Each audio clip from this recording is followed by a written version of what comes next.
Hello guys, magandang tanghali po sa inyo guys.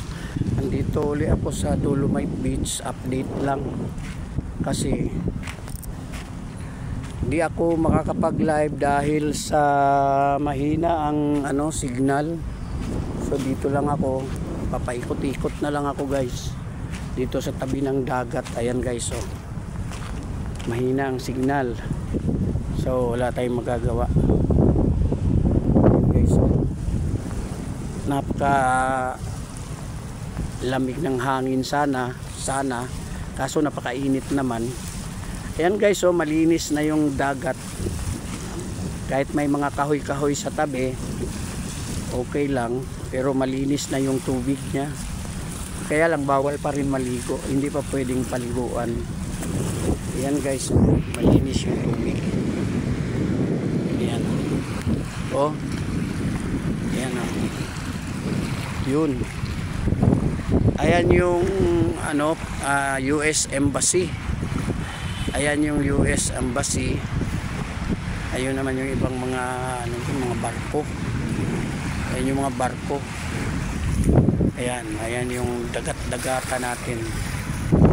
Ganda dito sana guys, kung kaya lang sanang paliguan ito guys. Nako, ang daming maliligo dito araw-araw. Wala nang isda. Dati guys may mga isda ditong malilinggit, ngayon wala na. Wala nang isda oh. Nagtampo na naman yung mga isda kasi sige, hindi ko alam kung ang coliform nito kaya bang mabuhay ng isda o hindi. Yan guys, so ayan. Video na lang tayo guys kasi wala hindi kaya mag live, mahina yung signal ko. Ayan yung yung may kanaway guys, yung mahaba. Ayun lumipad na yung ibon, mga nanghahunting ng isda. Dito pa sila nanghunting, wala namang isda rito. Ito yung dulo-dulo guys ng ng Dolomite sa may parting US base, US Embassy. Ayan. Dito, ayun mga bato-bato na dito guys, so naipon lahat yung mga bato rito. Pero baka tambakan pa nila ito ng Dolomite Beach, ay Dolomite Rocks. Ito Dolomite Sand pala. Ayan guys, so yung lalagyan pa nila ng yan. Lalagyan pa nila ng kung ano yan. Ayan, may na sila, may palaisda na sila sa gitna ng Ayan. Ayan yung building guys. Ayan yung building dito sa sa harapan ng Dolomite Beach.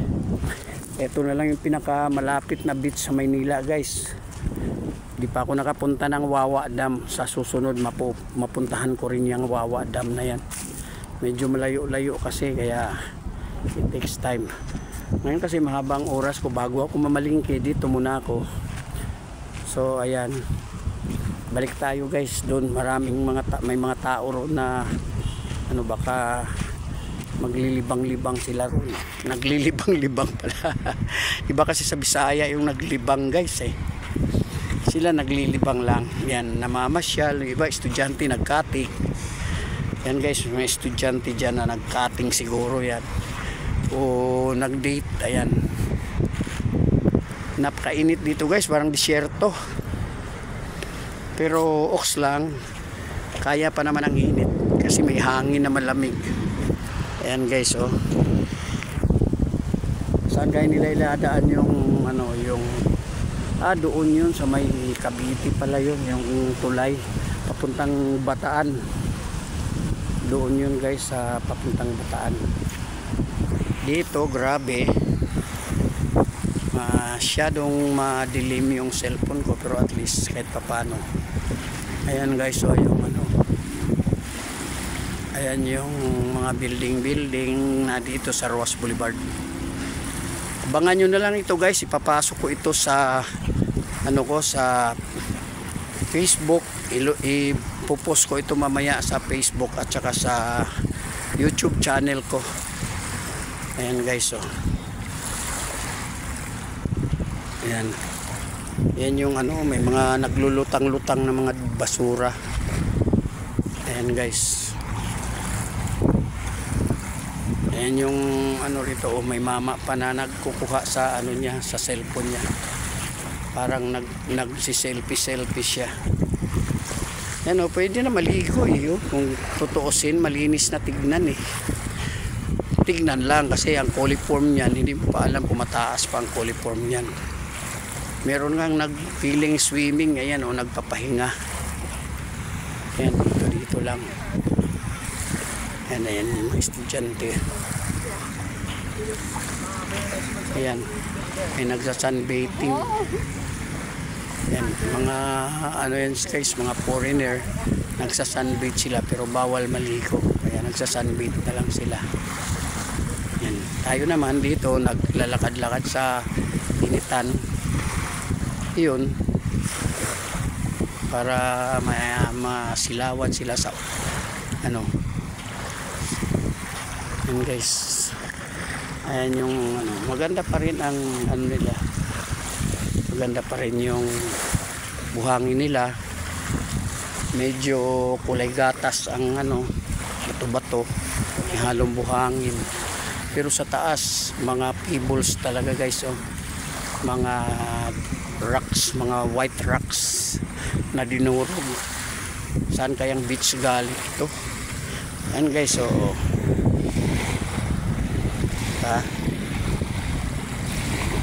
Ganda na, malinis na eh, oh. Yan yung ano niya.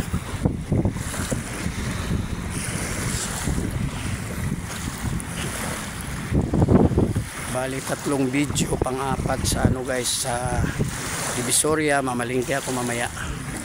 So ayan yung ano guys, yung mga building dito. Ayan lang. Ang hirap magkuha ng picture guys kasi ano, oh, ganda na ng ano, oh. Tubig malinis na pero bawal nga. Hanggang apak ka lang sa tubig pwede, pero di ako pwedeng nag-apak, nakasapatos ako eh. Ayan guys, oh. Ayan yung ano nila, oh. Ayan. So ayun yung mga building guys na ginagawa, mga hotel. Kung gusto mong mag ano, kung ito sana guys, pwede kang maligo, sabay sunbathing, tipid kasi Metro Manila lang ito eh. Kunyari diyan ka diyan ka sa building na yan kumuha ng kondo, o di walking distance lang, andito ka na sa ano, sa tabi ng Dolomite Beach. At pagkatapos pwede ka na mag sunbathing dito. Ayun, may mga kana nga doon, oh, ayun, diba? Mga kana doon nagsa-sunbath. Yun, kahit na bawal maligo, nag-sunbath sila, hindi naman sila maliligo, nandito lang sila para magpa-araw. Yan, nagdi-display ng katawan, naka 2 piece lang guys, sana wala piece na lang. Joke lang. Ayan guys, ay abutin ako ng alon. Doon naman guys, sa dulo noon, andun yung Cavite. Yun yung Cavite doon, yung Cavite yun. Tapos dito naman yung ano ba yan, yung ano, yung mga palaruan. Nandyan yung mga CCP. Yan, kalimutan ko lang ang tawag dyan guys, pero yan lang yun. Ayan yung mga infrastructure nila dito guys na hindi pa matuloy-tuloy. Ewan ko bakit, siguro kinulang sa budget dahil alam mo na yung ano eh, gobyerno ngayon iba na eh. Dati si Duterte, asikaso ni Duterte yan, ngayon wala na kasi hindi na ito project ni Duterte. Wala na si Duterte sa pagkaka ano, may mga ibon na nga guys, oh. Ayan, oh. Anong ibon na yan? Pirok-pirok, ay hindi, malalaki eh. Ayan, oh. Ayan, oh. Pinagbawal kasi nila ang maligo dito eh. Pero dati nung hindi pa ginawa itong Dolomites, walang bawal maligo. Bawal pero kailang pakikita, maliligo ka rito. Marami naliligo dito dati eh. Mga bata nga lang, malalaki wala kasi bawal nga. Pero nung una pa talaga guys, walang bawal dito. Hindi nila pinagbawal maligo rito kahit na marumi yung tubig. Ngayon na medyo malinis na, ayaw naman ng paliguan kasi masyado pang mataas ang coliform. Mga ano ba guys, yung mga mga mikrobyo. Pag bumaba yan, yun. Asa na yung mga ano, yung mga reclamation naman guys, nandoon banda yun, no? Doon banda, ayun, doon.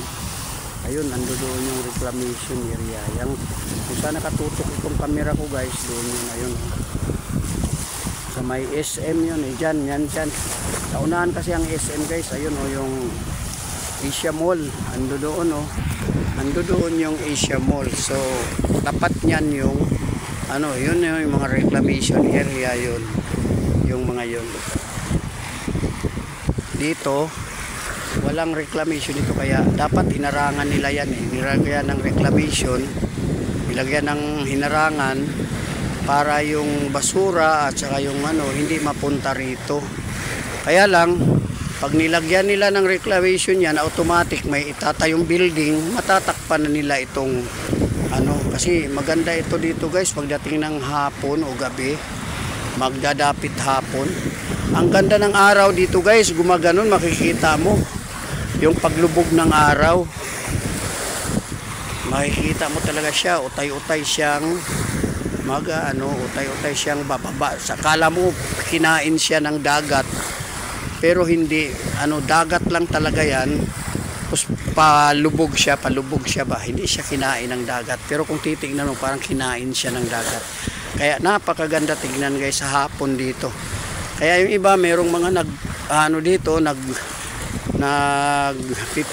nagpipinting, hinahabol nila yung araw dahil napakaganda kuna ng paintings. At pag nahabol na nila, nila yan yung doon naman nila yung binubura. Pagdating ng dilim, burado na, dilim na Pero yung nakuha nilang magandang kuha guys, iniiba nila yon at kanilang yung binibenta nila, lalo na may pangalan yung nagpipint. Ayan guys, ayan yung andito ang pinakadabi sana ito guys kasi parang sa Nevada ba, sa ang beach nila doon, mahabang beach, malinis at maraming naliligo. Ito Wa'jamu naliligo. Alam nyo guys kung ano yung Wa'jamu? Wala as in negative. Yun guys, pabalik na ako guys. Tama na siguro yung pasyal ko dito dahil didiretso pa ako sa Divisoria. Maghahanap ako doon kung ano ang magandang mabili. Ayan guys, malinaw talaga ang tubig guys. Ayan, ang sarap maligo. Pero makakaligo rin ako guys pagdating ng araw kung buhay pa ako, maayos nila ito. Sa 2028 guys, ayan, baka makapaligo na tayo dito. Tagal pa nun, Pero pwede naman tayong pumunta sa ibang dagat, sa Chaong, pwede tayong pumunta sa Chaong, sa Quezon. Magmumotor lang, pwede naman. Kung gusto mo talagang maligo, pwede naman. Ayan guys, pwede kang maglakad sa tabi ng dagat. Ayun, naglalakad sila. Kung ayaw ko, mababasa yung pantalon ko. Tsaka yung paa. Ayan guys, naglalakad sila.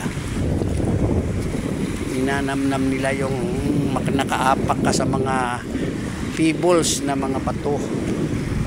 Ayan guys, ang ganda ng gawa ng Duterte administration. Siya lang guys ang dito, nakapagpalinis ng Rojas Boulevard kasi ang dumi talaga dito guys. Yan, alam mo, yan, ang dami mga madumi ng tao dyan. Ito sa baba kasi mga bato-bato ito dito guys Tapos sa mga bato-bato nagtatago yung mga dito nag-i-standby, at pag inabot ng pagsakit ng tiyan, dito lang sila sa tabi ng dagat, tago naman.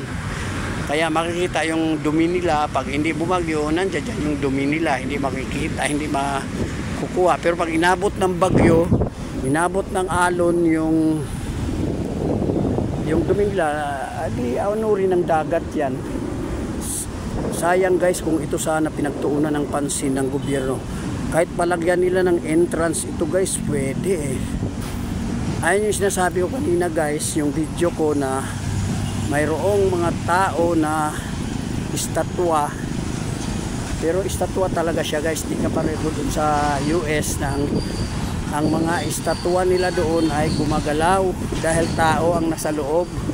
Eto guys, ayan, bali na nga yung kamay guys, oh, nung ano, isang statue.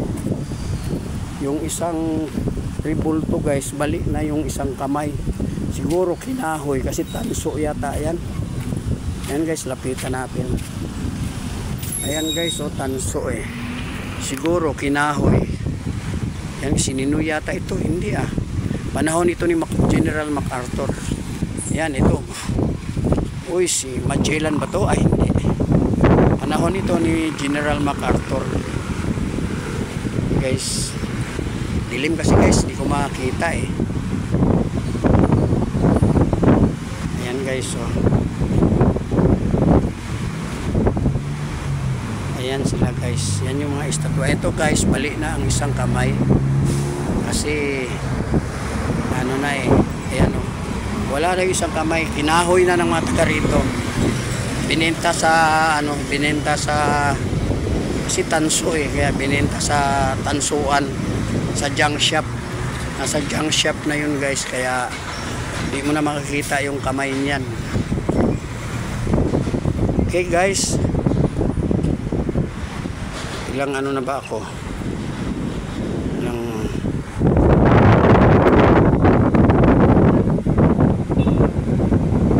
pwede na ito guys.